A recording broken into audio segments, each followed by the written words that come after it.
What's good, everybody? Welcome back to my channel. I'm Zamir from XCC Tunes. In this video I'm going to talk about how I use folder tracks to organize my film scoring projects. Alright, so if this is your first time here, please make sure to subscribe, turn on notifications, smash the like button, and share this video to everybody you know. Alright, so without further ado, let's jump right in. So I have a project here. This is a project that I just recently completed. It's actually a short film, about 20 minutes, right? 20 minutes worth of short films. Okay, so usually I like to do all in one project file. So back in the days, what I used to do is each scene of the project will have its own project file. So for instance, let's say scene 1, I will have a project file, and then for scene 2 I will just save as, and then I'll score the scene 2, right? But that was a long time ago. Now I prefer to score all within one project. Since I have ADHD brain, I like to find a way to be organized. If not, I'll get really confused and everything seems to be cluttered, and it's very hard for me to manage my projects. As you guys can see, there's a lot of stuff here. We have signature track, we have tempo track, and this is the audio track from the video. Then we have the video track, and then this is the spot. So spot is basically just me organizing my projects based on where I should start scoring and where is the end of the score. Sometimes I do this with the director, or most of the time I just do it myself, and most of the time the directors, they kind of like where I start the song or the score in the project. So I'll have a marker track which I name as spot, and then all of this usually will be up here under divide track. As you guys can see, I have these tracks, the signature track, tempo track, all above after I divide the track list. That way, if let's say I'm scoring here, I can also see the tempo, the bar, and everything.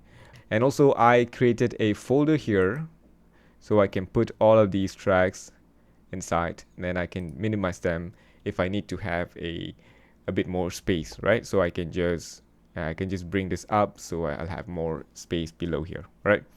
Now let me just bring it down and open this folder, and now I'm gonna go to each of the scenes. So usually you can see the scene 1, scene 2, scene 3, scene 4, and all that stuff, right? So scene 1, if I uncollapse the folder, you guys can see that there are some instrument that I use here in the scene 1, but also it's appearing again here, but it's not considered scene 1, right? But what I'm doing here is I'm actually using this theme, the melodic theme or rhythmic theme, and I'm using it again in a different scene. That way I know, okay, scene 1 have this particular lead motif that I used for scoring, and then the scene 1, right? So if I use the scene 1's theme again, for instance, let's say this is scene 4, I will also name them like so, scene 4. Oops. Right? So I know, okay, scene 1 and scene 4 is using the same melodic theme or rhythmic theme or lead motif or anything that is very similar, all right? And sometimes I may use the same instrument as well. So here I use the flute, and again at this section here I used the same melodic same instrument, right?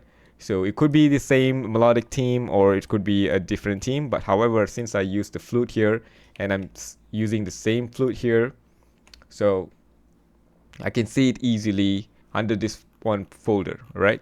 So if I collapse this, now it's more clear. Now I have other scenes that I can go and work on, all right?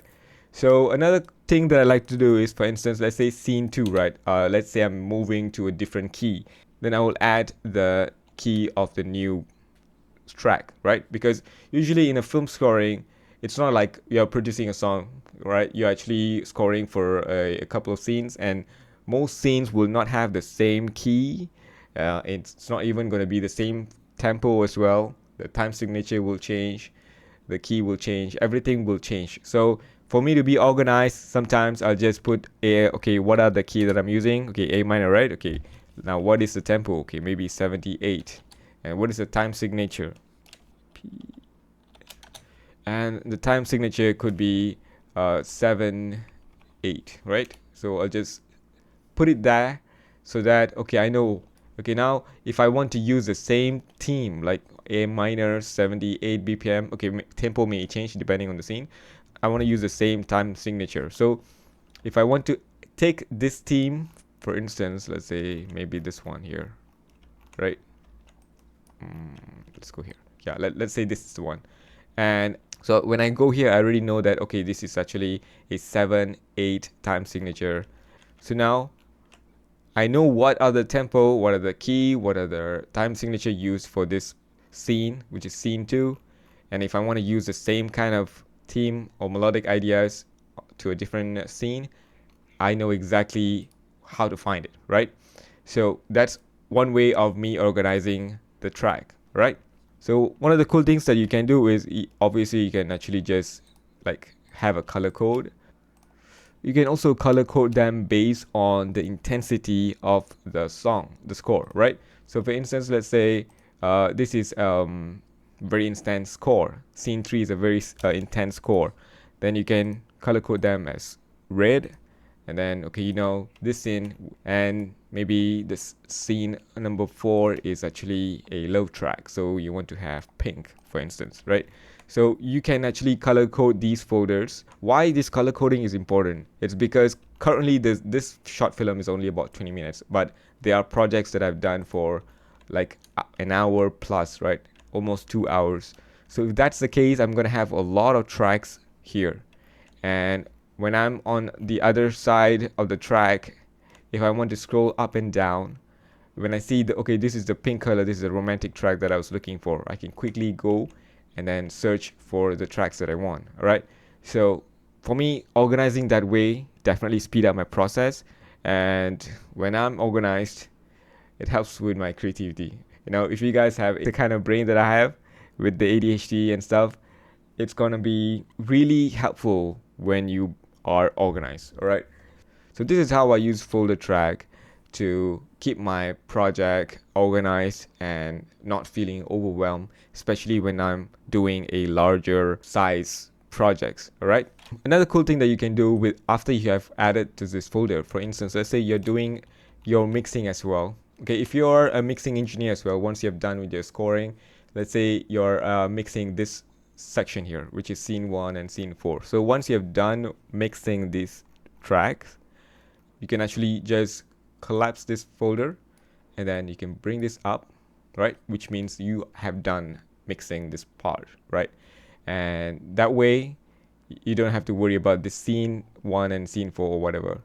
And then you can move on to the next track, right? So that is another way to organize if you're also doing the mixing and mastering of the projects, right? So sometimes I do mix my own tracks, sometimes I give it to the mixing engineer. So when I'm doing the mixing, this is how I usually organize my folders and tracks, right? If let's say you use a certain plugins or instrument effects for this particular scene, and you only want that particular plugins or effects for that track, right? So you can add those effects channel as well to that folder, right? So now when you're in this scene 5, for instance, right, you're working on this track, you're only gonna see the effects track within this particular track, right? So yeah, sometimes I don't want to use the same reverb to different tracks. Maybe for that one particular scene, I want it to be completely like a dreamy and very wet reverb, but the other scene I want it to be dry. So I won't be using the same reverb or delay for each of these tracks, right? So having the effects inside this folder, it's making it even more easier for me. So that's it for today, guys. So these are some of the things that I do to keep my project organized and not feeling overwhelmed. If you guys find this video helpful, please make sure to subscribe, turn on notification, smash the like button, and share this video to everybody you know. Thank you so much for watching. I'll see you guys in the next video.